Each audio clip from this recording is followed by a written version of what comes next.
The fifth truth. In China, telling the truth is a threat. Here's the fifth truth. In the PRC, the state exercises systematic long-term control over what people think, what they say, and how they behave. In this system, the truth is not allowed to be spoken, but real lies are also not allowed to be exposed. The only thing you are allowed to say is whatever perfectly matches the CCP's narrative.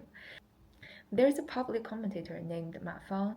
He has spent years working inside China's public opinion space. 我一再说，我们每一个人都是问题的根源，和别人无关。你比如，当一个人当众说假话，是因为他知道没有人敢揭穿他；一个人当众不敢说真话，是因为他知道周围没有人支持他。一个社会最可怕的不是坏人的嚣张，而是好人的沉默。我想说，敢说真话，说真话是做人的标准，而不是好人的标准。各位，我们对人的底线这么低吗？做人可以不说真话吗？ He understands very clearly where the red lines are. And he once said something striking. He said that in China, when he tells the truth, his heart races, his hands shake, his whole body trembled. He said it's more frightening than having an affair.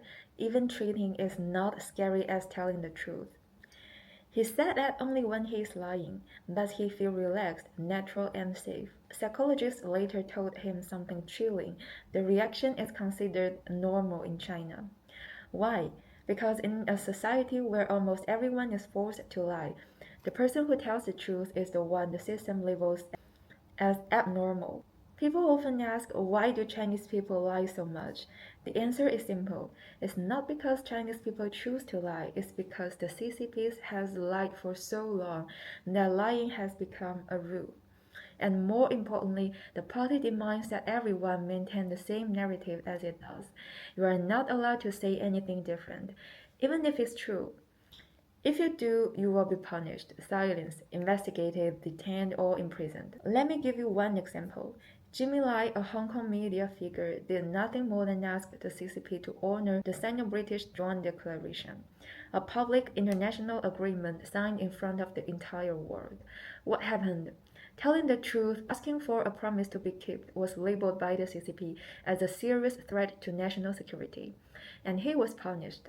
Another example, more than 300,000 self-media accounts in China have been banned for what authorities call taking down the real estate market.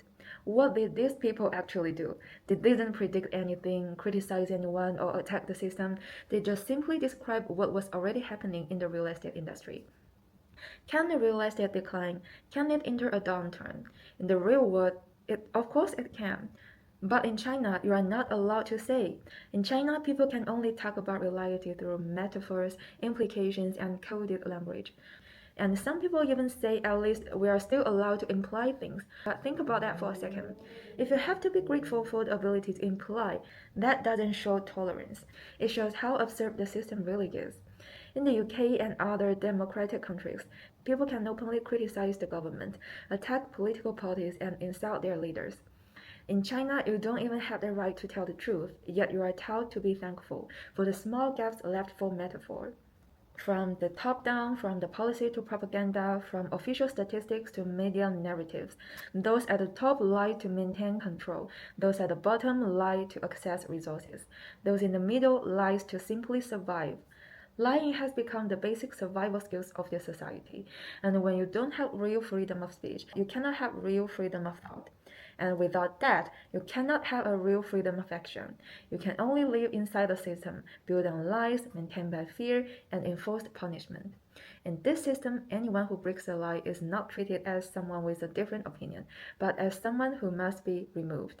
我们多数人选择沉默而和顺从，并不是因为他们无知，而是他们希望自己成为最后一名受害者。我想这是多数人的心理。所以你说各位，你说怨谁？我们都这么想，我们都沉默，都让别人当出头鸟，而且别人说两句话，马上就说你的思想严重有问题，你的思想很恐怖，你的思想很危险。各位，我们是这类人，你说怎么办？沉默永远是最大的帮凶。如果好人不沉默，坏人没那么猖狂。